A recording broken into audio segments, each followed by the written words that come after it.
And what are some lesser known tax saving investment options that HNIs can fall back on? So if they have fulfilled their 80C, 80D requirement, then what are some other options for them?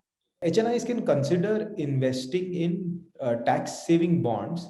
The benefit of that is one can stay invested for a long term with uh, their tax free rate of return. So basically, when you are gaining the interest in the bonds or the growth in the bonds, you don't get taxed on the growth.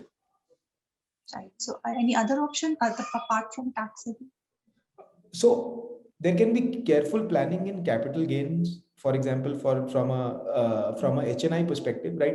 Fixed deposit gets taxed at the highest slab of income. Now, if there is careful planning, savings can be done in the form of debt products, which have more advantageous tax structures, especially if you go long term capital gain. The tax structure on a debt product is lesser than the fixed deposit interest. So that is another example.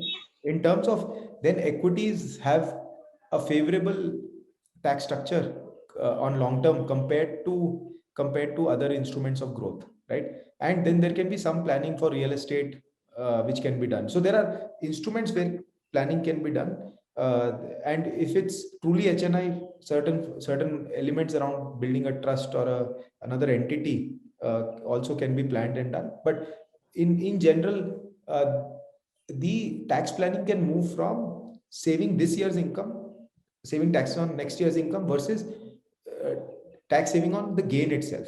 Planning for instruments which are taxed less. Capital gains on both debt and equity is taxed overall less compared to taxing on fixed deposit. And in fixed deposits, you have to pay tax every year. On debt products, your tax will be incurred only when you are selling the instrument, which is a big advantage because your capital is not coming down every year when you are paying the tax.